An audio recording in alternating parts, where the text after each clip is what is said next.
We're here with Jules Hall of Disko Trooper Contender Sailcloth. How's the preps going, Jules? Yeah, good, Crosby. We had a good day yesterday out on the harbour, just testing some final sails, put a couple of new sails on the boat, had the boat out the water on Thursday, just making sure the bottom's perfect. So the guys at Noakes did a great job on that for us. So I think we're feeling pretty good. Good, and tell us a little bit about, you've been sailing this boat quite a while now, the two of you and Jan, pretty familiar with each other. What's been changing about the boat? So as we've gone on, we've learned there's always a weak spot. And as other boats innovate and evolve, you've got to match their strengths.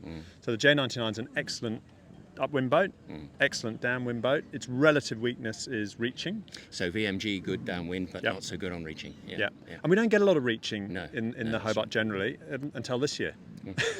So there's potentially quite a strong westerly when we get on that northeastern corner of Tasmania. So we actually, that's something we've been working on. Right. And we've got a good combination of sails for that, which is much better than we had. Right. So I go into this race with relative comfort on that performance characteristic. And you were talking earlier, somebody asked you the question about what's the difference between your boat and Rupert Henry's in Mistral. They're very different boats. What's the... And that goes to that issue about the reaching and the downwind stuff as well as the upwind, yes? Tell us a bit about what marks the two boats differently. Well, they really represent the two different design theories at the moment. So Rupert's boat's got twin rudders, he's got chine, so he can sit on that chine and off he goes. The J99's a more traditional shape in many ways, but it's been advanced or enhanced with a flared transom. So it's quite a wide boat. So we don't have the chines, but we've still got a lot of stability from that beam that we have across the boat. So it's nearly 4 metres wide. Right. And you've obviously put some new sailcloth on it, particularly for the reaching. Is there anything else you've done to the boat at all? So we've put Starlink on the boat. Oh, right, good. Which, yes, that's handy. Which is kind of table stakes now, because you've got to have that, having the information and the data and seeing particularly how these fronts are transitioning, because it's offshore racing's really about how you manage the transitions. Like when you're bumbling along in 15 knots of breeze, upwind or downwind, it's pretty easy. It's how you navigate the changes. So having access to that information is super important. So that's at a technical level.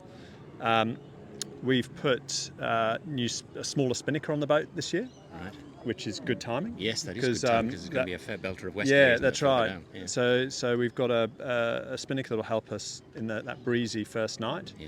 For the reaching conditions, we've got a double-headed setup that we're using, so and we only sort of fro or something. It's a bro, and then we've got a little secret weapon with our jibs that I'll disclose after the race. Well, mind you, they can't copy it now, can they? If you speak to Jan, there is always a secret weapon. He can't tell you that. That's good. Keep it close. So it's just trying to keep thinking and innovating. Yeah, absolutely. And it's been very interesting this year because there's a limit on the number of jibs.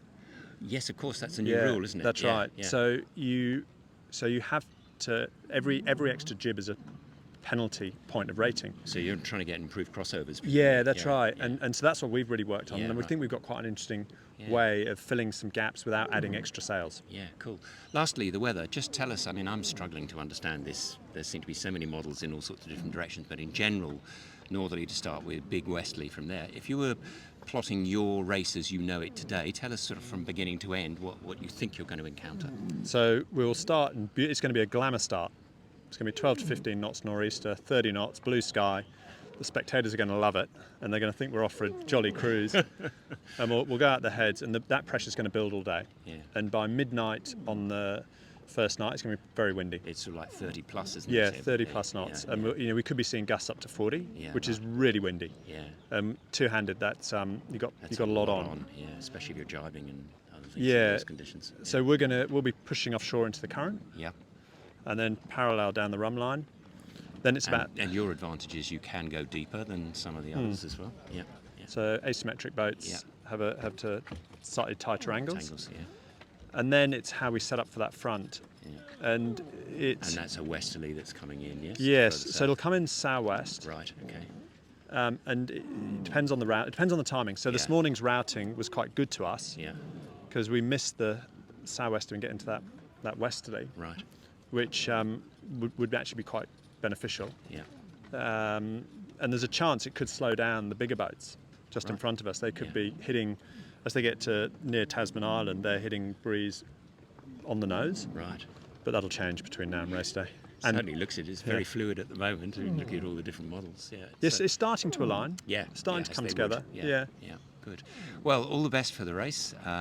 It's great to see so many two-handers and such a variety too.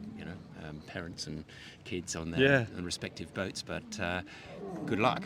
We're looking forward to seeing how this all pans out. And see you in Hobart. Yeah, thank you. Thanks, Crosby. Cheers.